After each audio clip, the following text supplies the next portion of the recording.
Ħuti fi Kristu l-Knisja miġbura. Meta xurilu l-eċċellenza tiegħu talabni nikkonsidra ir-rwol ta' delegat tiegħu tal-evanġelizzazzjoni. L-ewwel kelma tiegħu kienet biex il-Knisja lokali tibda proċess ta' riflessjoni fuq ir-rakkont mill-Evanġelju skont San Luqa tad-dixxipli ta' Emmaus. U meta f'Marzu li għadda jiena bdejt il-ħidma tiegħi fi proċess ta' smieħ ma' diversi gruppi fil-Knisja, saċerdoti, reliġjużi u lajċi, proċess li għadu għaddej, bdejt nifhem ftit aħjar is-sinifikat profond ta' dan ir-rakkont għad-djoċeżi tagħna. Mhux biss aħna bħala komunità nisranija stajna naraw lilna nfusna fid-dixxipli, raġel u mara, mexxin lil minn Ġerusalem lejn Emmaus, imma stajna nduqu wkoll mill-konverżjoni li dawn għaddew minnha, fejn fil-laqgħa tagħhom ma' Kristu l-xoxt dawru r-rotta tagħhom u rritornaw lejn il-belt qaddisa. Għalhekk dak li se nippreżentalkom illejla u li diġà fil-fatt irċivejtu kopja tiegħu permezz tal-email, mhux tant ovvjament kif diġà ġie spjegat huwa xi ħaġa kompluta. Naħseb iktar minn kollox huwa talba, huwa xewqa, huwa tama li bħad-dixxipli ta' Emmaus aħna wkoll narfu id-delużjoni, il-biża' il-qtieħ il-qalb li kultant jaħkmuna meta naraw l-illużjonijiet tagħna ta' x'kienet tfisser Malta Kattolika li jgħebu fix-xejn. U minflok nifirħu. Nemmen li għandna nagħmlu eżami tal-kuxjenza u narfu d-djufija tagħna bħala Knisja.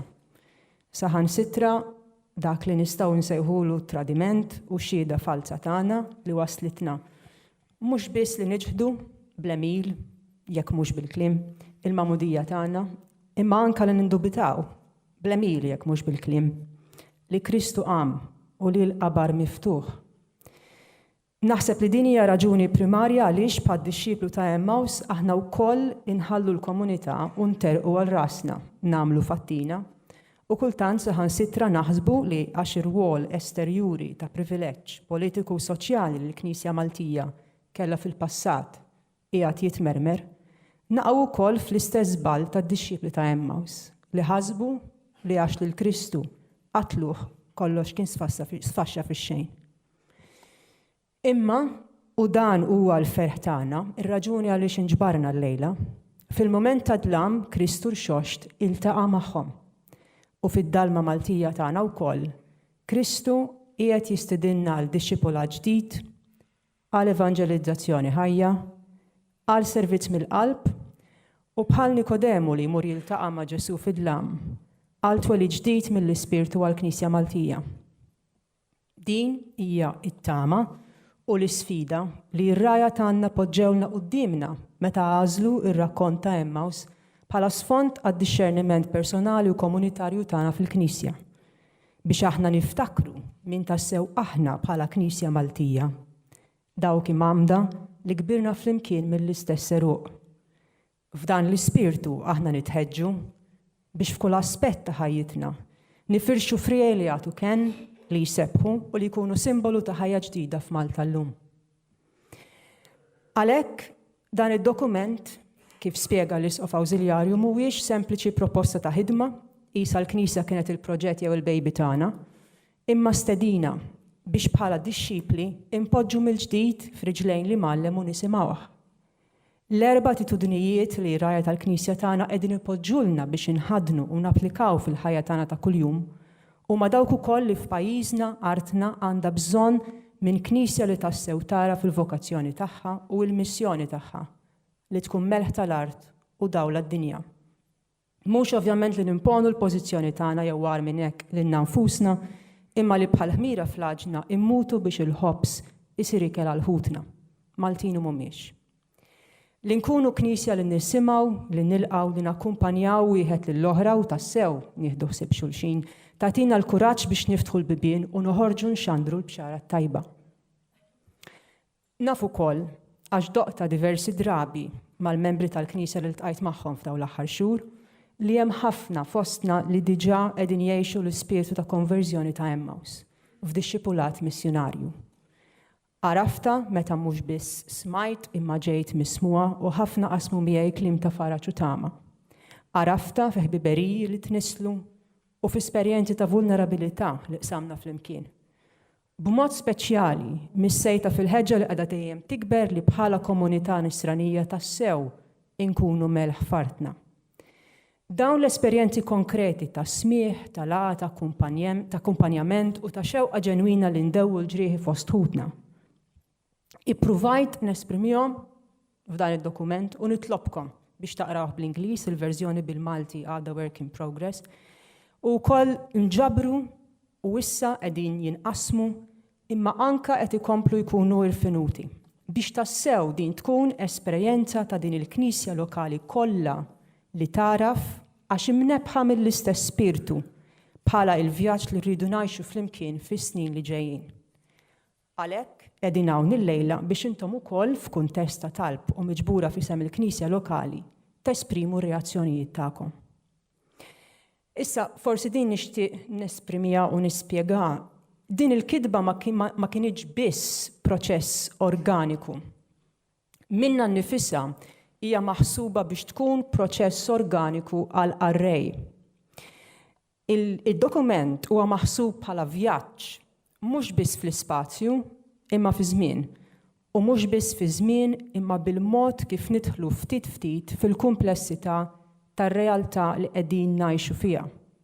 U allura aktar ma missu fil-fond ma dak li tassew jisfidana biex inkunu poplu pellegrin. Għalhekk kull pass jindika l-istess numru ta' punti ta' ftuħ għar-riflessjoni. Mill-ewwel pass li se taraw ċar daqs il-kristall, għat 8 pass li qed nippreżentah bħala 8 modi kif insiru knisja li tassew tiddixxerni. Knisja li bħal orkestra tassew tisegwixxi mużika armonjuża b'ħafna strumenti differenti, għax taħt id-direzzjoni ta' spiritu wieħed. Għalhekk ukoll wara li naqsam magħkom dawn il-ftit ħsibijiet, qegħdin nistidnukom biex tassew taqsmu flimkien dak li tassew imiss qalbkom.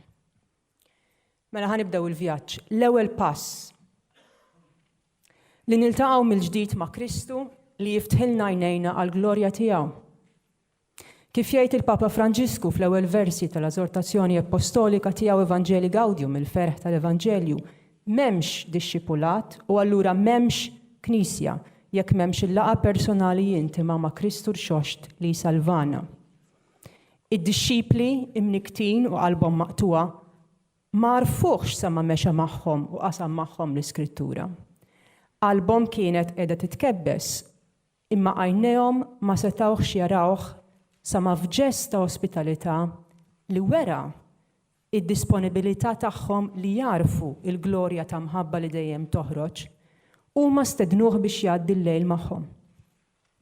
Hemm meta kienu tassew lesti għal dixxipulat missjonarju u fetħilhom għajnejhom u huma għal mument wieħed raw iċ-ċalla li ta' ħajtu għalihom. Għalhekk huma jerġgħu lura b'ħeġġa u mneżża minn kull biża' lejn dawk li mingħajrhom ma setgħux ikunu tassew ġisem ta' Kristu fid-dinja. Fil-laqgħa personali u intima tagħna ma' Ġesu, aħna mhux biss ninfetħu biex inxadruh, imma tassew insiru knisja u komunjoni. Għalhekk it-tieni pass u żewġ attributi li dawk li għajnejhom jinfetħu għandhom li jxandru l-kelma u li jaqdu f'isem li mallem tagħhom. Tajjeb li niftakru li fil-Knisja lokali dawn l-attributi tal-persuna dejjem midimba ma' xorta magħżula minn Kristu huma rappreżentati anke fl-istrutturi ta' dijoċeżi tagħna li juru b'mod ċar il-priorità tagħhom fil-kuntest Malti tal-lum, l-evanġelizzazzjoni u djakonija. Id-dixxipulat jimplika smieħ tal-kelma. Il-kelma jew verb li huwa għall-nnifsu magħmul bniedem imma wkoll il-kelma fl-Iskrittura. L-evanġelizzazzjoni hija l-aħbar ta' Kristu li jsalva u l-laqgħa tagħna ma' Kristu. Ix-xandir tagħna tas-Salvatur ta' Kristu Sultan huwa dejjem fil-kontemplazzjoni u fil-qsim tal-Iskrittura. Madankollu il-kelma anke dik tal-Iskrittura titlaħħam fil-ġesti ħajjin ta' dawk li jirċivuha. Bħala l-Knisja ta' San Pawl, dan għandu sinifikat qawwi għalina. Konna fost tal-bidunet li rċivejna l-kelma mill-Apostlu nnifsu. Imma rċivejna l-kelma meta dan bħala ħabsi tajnieh lilu u lil dawk miegħu ħabsin oħrajn. L-ewwel għajnuna wara l-għarqa. Aħna poplu li stajna nirċievu l-kelma propju għax għarafna nkunu ta' servizz, għax għarafna niftħu qalbna l-barrani. L-ispirtu ta' diakonija li d-djoċesi tas-sew li tħeġġiġna fih huwa ta' sfida biex niftakru kemm drabi fl-istorja tagħna konna ta' għajnuna l-barrani u kemm illum aħna mitluba li nagħmlu l-istess. U wkoll spirtu ta' umiltà għax min jixtieq jgħin ma jħarisx lejn l-ċuħ huwa kapaċi wkoll jilqa' l-għajnuna hu stess. Meta l-Papa Benedittu 16 żar il-Grotta ta' San Pawl f'pajjiżna kien f'mument jibes għall-Knisja tagħna. Imma xorta f'dan il-mument li għaqqat il-passat mal-preżent rajna l-kontinwità tal-Knisja lokali li ma' żminijiet daqet mhux biss il-ħelu imma anke l-mor. Għalhekk it-tielet pass li niftakru minn aħna mhux biss bħala dixxipli ta' Kristu li naqsmu l-istess missjoni ta' qadi, imma bħala poplu ta' Alla uniku għax Malti. 3 aspetti jgħinuna nirriflettu fuq l-eruq tagħna, fuq tassew min aħna bħala poplu magħżul mill-bidunet, bħala poplu li għadu jġorr ir-responsabbiltà 2000 sena wara li jagħti x-xhieda ta' Kristu. L-ewwel nett ir-realtà ibsa tal-art tagħna, art sabiħa imma żgħira, ġebla f'nofs baħar, art li tassew trid bati biex tagħtik il-frott. Din l-esperjenza ta' dbatija marbuta mal-art tat identità partikolari u irrepetibbli lill-poplu Malti u allura lill-Knisja Maltija. L-esperjenza tagħna tal-Vanġelu hija intrinsikament marbuta mal-mod kif nieħdu ħsieb lil dawk li jsibu ruhom fartna, lil dawk li litteralment jew metaforikament insalvawhom mill-għarqa anke bil-ftit tagħna. Għalhekk l-istorja tagħna l-mod kif il-Vanġelu sawwar il-kultura Maltija u l-kultura Maltija tat espressjoni distinta lill-Vanġelu huwa t-tieni aspett li tassew jagħmilna Knisja Maltija bid-dinamika tagħha, bil-potenzjal tagħha u bil-problemi tagħha. Aħna uritna mhux biss espressjoni ta' fidi imma wkoll beġat, diżappunti u esperjenza unika fid-dinja fejn il-Knisja kienet tassew poter politiku mhux biss reliġjuż. Din l-istorja li toħodna lura sekli għandha mhux biss tonżuha imma wkoll nippurifikawha biex tassew niftakru minn aħna bħala dixxipli mibgħu tal-lum. Imma ma ninsewx ukoll it-tielet aspett li għamilna poplu ta' Alla fl-art Maltija. L-esperjenza ħajja ta' Alla u allura espressjoni ta' fidi rikka li uritna minant l-antenati tagħna. Kull ma rridu nagħmlu għal inħarsu lejn il-bliet u l-irħula tagħna, lejn is-sinjali tal-fidi evidenti fit-tempji, fit-tradizzjonijiet, fid-devozzjonijiet, speċjalment dawk marbuta ma' Omna Marija. Din in-nixxija ta' ilma ħaj tal-fidi li titla mill-eruq tagħna tibqa' tagħti ħajja lill-Knisja lokali. Għax meta purifikata mill-pika, mill-materjaliżmu u mill-apparenzi biss, torbotna mal-fidi ta' missirijietna u ommijietna fit-tradizzjoni ekleżjali tas-sew Maltija ma' żminijiet. Imma waqt li tiftakar fil-passat, il-Knisja Maltija hi mitluba li tintefa' f'riġlejn Kristu l-għalliem ta' Emmaus fil-preżent. Għalhekk ir-raba' pass u l-iktar wieħed kruċjali marbut mal-4 lezzjonijiet li mitluba nirċievu biex tassew inġeddu il-wedid tagħna bħala poplu qaddis f'Malta. Knisja li tisma' l-ewwel u qabel kollox lil Kristu l-għalliem tagħha fil-kelma tiegħu.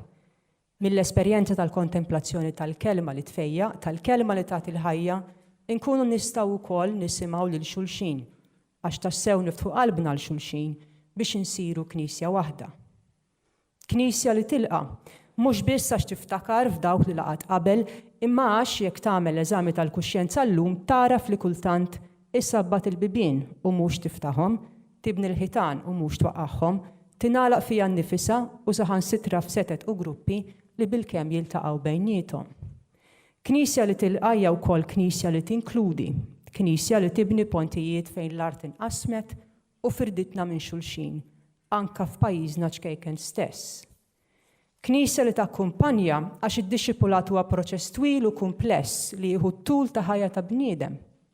Mhux faċli li tgħix il-ħajja nisranija meta din tfisser li hija għażla li mhix popolari jew li se tagħtik il-proset. Għalhekk il-formazzjoni fid-dixxipulat hija wkoll formazzjoni f'relazzjoni ekleżjali, frabta fi spirtu wieħed li ma tinħallx.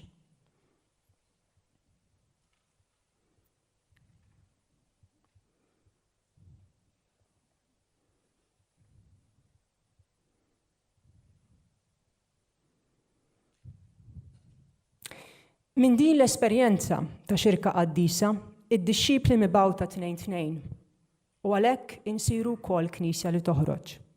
U li toħroġ għax il-ferħ tal-Vanġelju huwa akbar mill-biża tad-dinja. Id-dawl tal-kelma jaqta' bħal sikkina fid-dlam ta' kultura li tħossha mitlufa. Aħna li bħala knisja wkoll doqna d-batija tat-telfa u tal-abbandun mitluba nfittxu lil dawk li qegħdin ibatu biex inkunu tassew il-ġisem ħaj ta' Kristu għalihom. Imma jiena qed nitkellem fuq aħna. Imma aħna min aħna? Min hi l-Knisja Maltija llum? Min hu l-poplu qaddis ta' Alla li għandu eruq f'pajjiżna u li fartna xiref mill-art bħal zokk ta' żebbuġa? Dan hu il-5 pass fil-vjaġġ fejn inħarsu lejn xulxin u narfu min aħna bħala pellegrini. Fostna hemm dawk magħżula mill-poplu tal-Alla biex jaqduh bħala medjaturi bejn il-poplu u Alla nnifsu. Il-preżenza tas-saċerdot fakkar x'inhi l-ewwel u l-aqwa ħidma fil-Knisja, il-qima tal-missier fi Kristu Ġesu u bħala xirka tal-qaddisin fil-qawwa tal-Ispirtu. Il-preżenza tas-saċerdot hija simbolu ta' kif il-preżenza ta' Alla fostna hija tassew reali fis-sagramenti li bħala poplu ta' Alla nirċievu u niċċelebraw. Imma fostna hemm ukoll reliġjużi nisa u rġiel li huma simbolu profetiku ta' kif in-nisrani jgħix fid-dinja, imma mhux tad-dinja. Il-kariżmi distinti ta' reliġjużi fakruna wkoll fil-ħafna rigali li l-Ispirtu dejjem jagħtina skont il-ħtieġa ta' żminijiet. Imma ħafna minna aħna lajċi u l-preżenza tagħna fil-Knisja għandha żewġ orjentamenti ċari li nibnu l-Knisja mill-qiegħ u li nkunu Knisja fid-dinja. Aħna l-lajċi għandna ministeri ċari fil-Knisja li l-qarba tagħhom hija li aħna nibnu l-Knisja domestika bħala ġenituri, imma wkoll bħala katekisti, għalliema speċjalment fl-iskejl tal-Knisja, bħala dawk li jakkumpanjaw fi proċess ta' formazzjoni maż-żgħażagħ, mal-arajjes, mal-familji, mal-anzjani. Imma aħna l-lajċi aħna wkoll professjonisti ħaddiema impenjati fid-dinja. Il-vokazzjoni tagħna ta' xhieda hija kruċjali bl-emil aktar milli bil-kliem. Din il-vokazzjoni tilħaq il-kull minnu tagħha fil-ħajja politika. Is-servizz li n-nisrani jagħti lill-ċittadini bħalu, insara jew le, huwa l-mod l-iktar konkret kif immissu mal-feriti tad-dinja. Imma ukoll 5 kategorija li ħafna drabi ninsewa u anke nwarbuha. Dawk fostna li jiddubitaw, forsi għax imweġġa, li jistaqsu, forsi għax diżappuntati, li jfittxu għax dejjem bilaċċa l-ħajja. Il-katekumenat tal-adulti u anke proċess ta' tiftix mill-ġdid għal dawk li birdu fil-fidi tagħhom, ifakruna li l-Knisja hija dejjem li tħobb il-ulieda f'kull mument tal-vjaġġ tagħhom. Hija wkoll il-mod konkret kif il-Knisja tassew tipprova tifhem is-sinjali ta' żminijiet u tilqa l-isfidi biex tassew ta' tixxida ta' Kristu u mhux ta' ideal maqtuħ mir-realtà tal-kultura tagħna. Għalhekk is-6 pass. Imma aħna, it-zokk ta' din is-siġra li tixtieq tagħti kien fuq l-art, fejn għandhom jikbru jestendu l-frijaj tagħna? Fejn huma l-ispazju li aħna bħala Knisja mitluba nimirħu fihom f'Malta tal-lum? L-ewwel u qabel kollox il-periferiji, dawk l-ispazji l-iktar imdalma u allura l-iktar għandhom qaċċ għall-esperjenza ta' Kristu. Imma ma niludux ruħna u naħsbu l-periferiji huma xi spazji distinti. Il-periferiji jistgħu jkunu f'ħuna mtaqqal, fi sħabna ta' fuq ix-xogħol, imma wkoll fl-esperjenzi ta' faqar materjali u ta' mart fiżiku, psikoloġiku u spiritwali li jkisser. Imma n-nisrani msejjaħ ukoll fil-belt, dak l-ispazju kreattiv u attiv fejn iċ-ċittadin joħlom futur aħjar. Hija d-dinja tal-kummerċ, tal-arti, tax-xjenza, tad-dialogu u parteċipazzjoni fis-soċjetà ċivili. F'dan il-kuntest, in-nisrani għandu dmir mhux biss ta' parteċipazzjoni, imma li jikkrea l-ispazju fejn kulħadd ta' kwalunkwe persważjoni reliġjuża, politika jew kulturali jista' jiġi flimkien fi spirtu ta' dialogu. B'mod analogu, in-nisrani jiftaħ spazji fejn flimkien nistgħu ngħixu l-verità anke f'ambjent diġitali. L-evangelizzazzjoni online mhix biss xi kwistjoni ta' slogans u strateġiji ta' marketing, imma ta' preżenza umana, ta' ħbiberija, ta' mod konkret kif ninfetħu għall-oħrajn u mhux ninagħlqu fiċ-ċrieki fejn nintrabtu biss ma' dawk li huma bħalna. Ir-raba spazju, l-ispazji ċiviċi li huma l-mod kif l-istat jista' jaqdi l-ċittadini tiegħu. Anke meta naħsbu li l-istrutturi u l-burokrazija joħonquna, il-libertà tan-nisrani titlob li qatt ma jinsa u minu jew i min hi, u b'mod speċjali fis-servizz tagħhom lejn ċittadini bħalhom. Il-ġustizzja li mitluba ngħixuha fi-spirtu ta' servizz għandha timmarka lin-nisrani anke fl-ambjenti l-iktar sekulari. Għalhekk il-ħames spazju, l-ispazji tal-Knisja stess. Jekk ix-xhieda tagħna trid tkun ħajja kullimkien, kemm aħna iktar mitluba li nagħtu xhieda awtentika fl-istituzzjonijiet tal-Knisja stess, fl-iskejjel tagħna, fis-servizzi li l-Knisja toffri mal-aktar batuti fis-soċjetà, fil-ħajja parrokjali tagħna, fl-ordnijiet reliġjużi, fil-movimenti tal-lajċi. Kemm qed inkunu tassew trasparenti fil-xhieda tagħna tal-Vanġelu ta' Kristu. U fl-aħħar, imma forsi l-iktar fundamentali, fil-Knisja tal-qiegħ, fil-Knisja domestika, fil-familji tagħna kemm qegħdin inrawmu l-ħajja nisranija, kif qed ngħixu l-vokazzjoni tagħna bħala membri ta' familja. Dak li ma nitrawmux fih fil-familja tal-ġisem ma nistgħux ngħixuh fil-familja tar-ruħ. Qed noqorbu lejn l-aħħar tal-vjaġġ, jonqos li niftakru x'inhuma l-prijoritajiet pastorali fil-missjoni tagħna bħala Knisja f'Malta llum. U bħal Kristu li jiltaqa' mad-dixxipli ta' Emmaus meta dawn kienu l-iktar imkisra, għax l-aħbarijiet tajba aħna iktar doċili nirċivuha meta qalbna minfuda. Bħala Knisja mitluba narfu fejn huma l-ikbar weġġat fil-kultura tagħna llum. Għax hemm aħna mibgħuta l-ewwel. Qed insejħilhom dawn is-seba' pjagi ta' Kristu. Huma s-seba' pjagi ta' Kristu fil-poplu tagħna li niltaqgħu magħhom fil-fatt f'kull mument. Waqt li narfuhom u mmissuhom mitluba wkoll ninfetħu għal proċess ta' fejqan. Skużawni. Aħna l-Ispirtu ta' Alla qiegħed ifejjaqna. Aħna wkoll għalhekk inħarsu lejn il-ġrieħi bħala l-mod konkret fejn il-grazzja ta' Alla mhux biss iddewwi imma s-saħħaħ u s-sebbaħ. Ħandurhom malajr. Ġrieħi personali li niftakru jew insemmu anke fil-familji tagħna jew komunitajiet tagħna li nġorru ġafina bħal toqol u pis li ħafna drabi anke mbagħtu biex nesprimuh. Fuq dan il-livell intimu fil-memorja tagħna u l-karattru tagħna, il-Knisja mibgħuta tfejjaq. Ġrieħi fir-relazzjonijiet intimi tagħna, speċjalment firda fil-familja bejn il-miżżewġin u l-ulied u bejn il-ħbieb. Il-Knisja li hija familja għandha responsabilità speċjali li takkumpanja l-familji fil-ħafna mart tagħna. Ġrieħi fil-Knisja stess. Min jaf kemm il-darba nħarsu lejn xulxin, speċjalment aħna l-lajċi lejn is-saċerdot jew is-saċerdoti lejn il-lajċi, kważi b'suspett jew f'relazzjonijiet li ma jirriflettux Knisja li hija komunjoni. Imma li nkomplu nippersistu kultant f'mudelli ta' Knisja iktar klerikali. Dawn mhumiex ġrieħi li faċli tesprimihom għax huma sottili u jitolbu konverżjoni u maturità mill-poplu ta' Alla kollu. Imma hemm ukoll ġrieħi oħra fil-komunità ekleżjali tagħna, proprju dawk li bdejt bihom illum, teħ il-qalb, sens ta' frammentazzjoni, nuqqas ta' fidi u ta' tama. Meta bħala Knisja nibirdu, nitilfu l-ħeġġa u niddakru mid-dinja, inkunu qed ninsew il-wedijiet tal-magħmudija tagħna. Ta' kuljum ngħixu u mmissu bidejna wkoll ġrieħi fil-ħajja pubblika tagħna.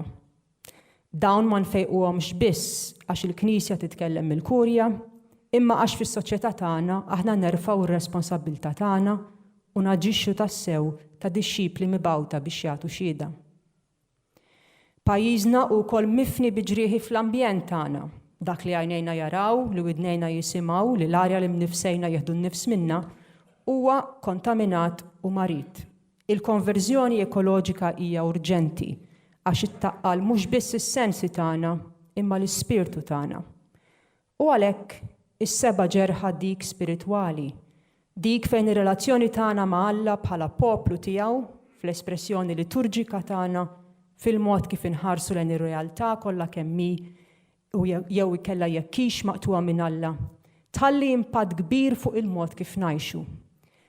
Alla jidħol f'kull aspett ta' ħajjitna bħala nsara, bħala poplu qaddis tiegħu, jew hemm spazji li nażlu li jibqgħu fid-dlam waqt li nikkompartmentalizzaw il-ħajja nisranija f'dak li hu ta' Alla u dak li hu ta' Ċesari. L-isfidi pastorali u l-weġġat fil-poplu tagħna huma kbar u komplessi, ippruvajt nagħti toma tagħhom. Imma lanqas ma aħna mitluba li nfejquhom aħna bil-ħiliet tagħna u bil-kapaċitajiet tagħna biss. Fl-aħħar mill-aħħar huwa l-Ispirtu ta' Alla li jfejjaq u jagħti l-ħajja. Bħala Knisja aħna mitluba biss li narfu kif l-Ispirtu jagħti sejħinna biex inkunu tassew l-idejn u r-riġlejn ta' Kristu fir-realtà konkreta tagħna illum. Dan nistgħu nagħmluh biss meta narfu li l-missjoni tagħna hija waħda ta' parteċipazzjoni u għalhekk li l-ħidma tagħna ma tibdix bina imma fl-Ispirtu li diġà witta triq qabilna. Bħala Knisja waħda fuq vjaġġ wieħed ifisser li nsiru Knisja li tara fil-preżenza tal-Ispirtu u allura li taraf tiddixxerni. Issa dan nagħmluh mhux b'mod wieħed biss, imma almenu jiena naqra pedantika, elenkajt almenu 8 modi konkreti kif tassew nixtiequ li l-ħajja ekklezjali tagħna tkun awtentika u konsistenti. Ma nistgħux inkunu Knisja li tiddexxerni jekk aħna dan maħniex qed nagħmluh kull wieħed u kull waħda minna. Allura bħala nsara fil-ħajja personali tagħna inrawmu spirtu anke ta' xeżi li għandna narfu dak li Alla tassew jixtieq minna f'kull mument ta' ħajjitna. Imma bħala nsara aħna mitluba wkoll li niddixxernu biex nieħdu ħsieb xulxin. Dan narawh b'mod ċar, eżempju konkret, fil-familja fejn il-ġenituri id-deċiżjonijiet li jieħdu bħala Knisja jagħmlu ħanka f'isem uliedhom. Bħala nsara niddixxirnu wkoll fir-ruoli pubbliċi tagħna fejn aħna responsabbli mhux biss għal dawk taħt il-ħarsin tagħna, imma wkoll biex l-istituzzjonijiet li jaqdu il-pubbliku iħarsu tassew il-ġid komuni. Bl-istess mod bħala nsara imsejħin iddixxernu wkoll kif l-aġir kollu tagħna inħarsu il-ħolqien tagħna li Alla tagħna fil-providenza tiegħu. Il-kura tad-dar komuni hija meħtieġa u b'mod speċjali f'pajjiżna. Iżda bħala nsara niddixxernu wkoll flimkien bħala komunità ekklezjali u dan li nġbarna llejla biex nagħmlu flimkien. Id-dixxerniment komunitarju huwa meħtieġ għaliex flimkien fil-komunitajiet differenti fejn tiltaqa' l-Knisja infittxu li naqraw is-sinjali ta' żminijiet fid-dawl tal-Vanġelu u allura li naġixxu f'konformità ma' dak li l-Ispirtu jitlob minna. U nerġa' nelenka fil-Knisja domestika jew inkella fl-ispazji kollha żgħar. Fil-parroċċa jew fejn il-Knisja tinġabar bil-mod sħiħ tagħna ta' saċerdoti reliġjużi u lajċi. B'mod analogu fl-iskejjel tal-Knisja u istituzzjonijiet oħra tal-Arċidjoċesi. Fil-provinċja jew kongregazzjoni reliġjuża jew anke fil-moviment laik fejn komunitajiet li għandhom karizma li torbothom mal-Knisja universali jarfu kif l-Ispirtu qed jitlobhom jgħixu din il-karizma fl-isfidi konkreti ta' Malta illum. U fl-aħħar nett, ovvjament, bħala arċidjoċesi kif qegħdin miġbura hawnhekk illum, permezz ta' proċess li garantixxi sinodalità fejn il-Knisja Maltija taraf il-prioritajiet pastorali għas-snin li ġejjin. L-aħħar pass tal-mixja kif ippreżentati fid-dokument fil-fatt qed jipproponi u dan li ħanfetħu biex niddiskutu flimkien li nħarsu lura lejn l-għalliem fit-triq ta' Emmaus. Knisja li tisma', li tilqa', li takkumpanja u li toħroġ, tfisser li hi knisja li tagħti priorità lill-erba' aspetti li qed jiġu suġġeruti bħala kruċjali fil-ħajja pastorali tal-Knisja tagħna llum. L-ewwel, il-ħajja spiritwali u għalhekk l-aspett kontemplattiv u liturġiku. It-tieni, l-isfidi relazzjonali u għalhekk il-mod konkret kif inservu u kif infittxu ir-rikonċiljazzjoni. It-tielet, il-formazzjoni fid-dixxipulat mit-twelid sal-mewt. U r-raba, l-evanġelizzazzjoni bħala l-isfida l-iktar ċara ta' kif il-Knisja toħroġ mill-knejjes u s-sagristiji bla biża'. Dan hu proċess li nittama li nkomplu ngħixu flimkien fis-snin li ġejjin biex l-Ispirtu jarrafna kif aħna mibgħuta bħala l-ġisem ta' Kristu infejqu f'ismu il-ġrieħi f'pajjiżna. Il-mod kif aħna naqdu huwa wkoll il-mod kif aħna niġġeddu bħala Knisja li ddawwal fid-dlam li tagħti t-toma biex ngħixu f'soċjetà Maltija iktar umana. Grazzi.